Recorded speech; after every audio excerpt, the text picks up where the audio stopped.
平安，欢迎收听迦南之声，我是应验牧师。我们今天是11月13号，神圣且赏赐安全的神。我们要来读以西结28章1到26节，其中第26节这样说：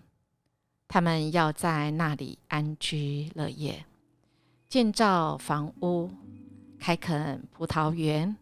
我要惩罚轻视以色列的邻国，以色列就享安全，这样他们就知道我是上主，他们的上帝。今天来到了好像有一点盼望，也就是我们的主他连续的几章预言了有关推罗的后果的结果，是很让人惊恐的。今天持续最后以及会接上一小段对西顿的预言。可是我们知道这些都是要让人知道这一位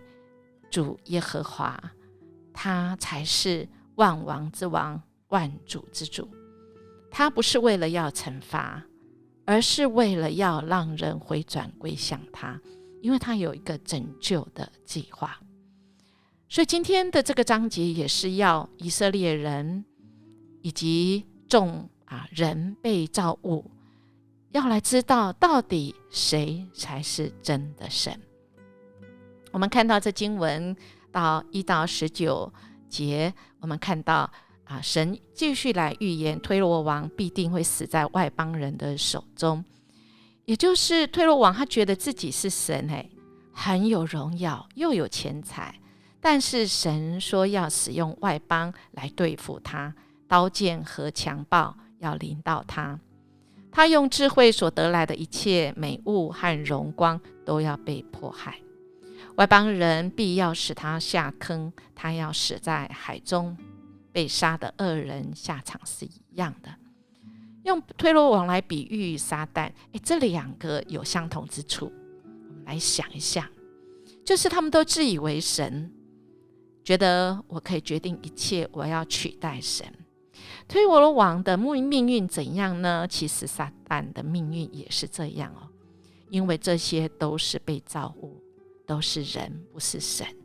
人会有软弱，也就是我们会贪婪，会骄傲。当人到了一定的位置的时候，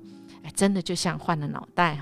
觉得自己很荣耀什么也看不见，特别是看不见神也就是当我们有了财力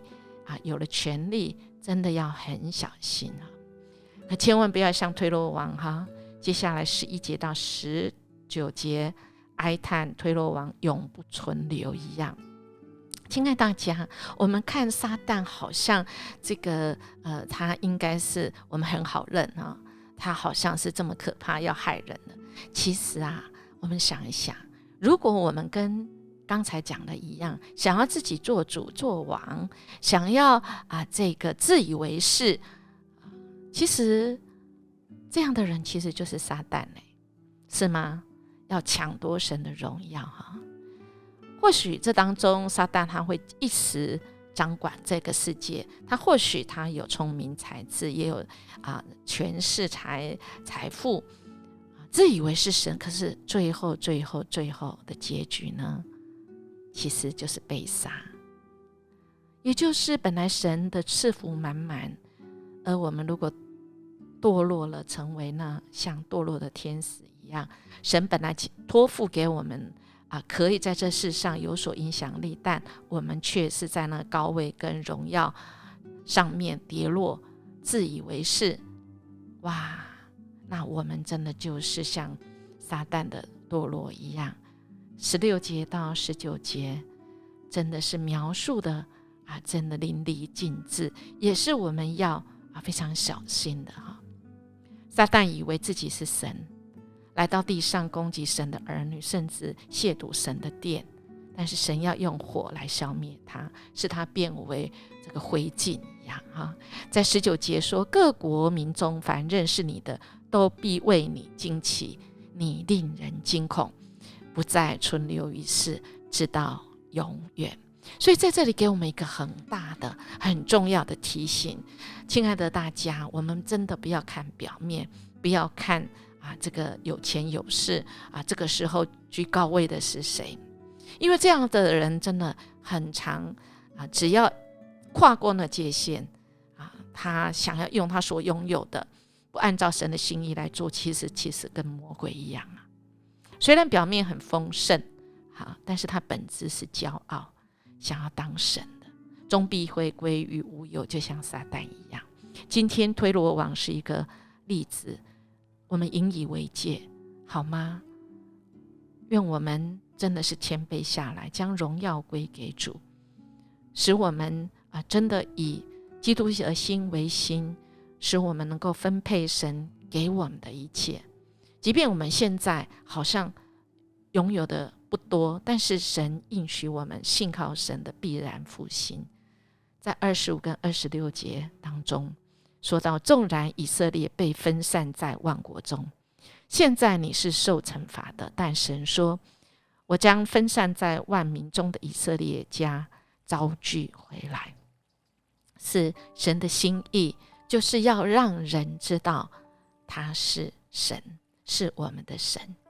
即便我们现在困住、被掳、被折磨，但是我们要知道耶和华是神，我们对神有盼望，不要去羡慕别人的柔美，要知道现在的境况，神知道你，神与你同在，也与你受苦，不是只有你受苦我受苦，而是神与我们同苦，跟我们要同定十字架而同复活。这复活的大能在神的身上彰显，在我们身上也要启动，使我们真的是可以得以翻转。神要招聚我们，日子到的时候，神提升我们，只要我们愿意跟从神。所以我们面对这个强大的力量时，好不好我们注视在上主的影响力呢？我们知道吗？我们要信靠的一定是要真神，因为真神让我们真正知道我们需要神，神他要帮助我们，成为我们的力气跟勇气。我们一起来祷告。主上帝，当我们觉得自己很渺小卑微的时候，我们向你来恳求，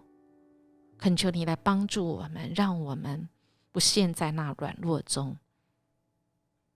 恳求你让我们知道你是真神，你是又真又活的神。我们因为信靠你，而在患难中我们仍然能够平静安稳，因为我们深深知道你必要带领我们走出黑暗，迎向光明。谢谢你这样的应许，让我们今天一开始的一天，我们就有了盼望，有了力量。奉主耶稣基督的名求，阿们。应验牧师祝福您，今天每个时刻都知道主与我们同在，我们有信心信靠主，我们坚定来跟随主。当然我们要先谦卑，单单仰望信靠这位真正帮助我们的主哦。我们明天见。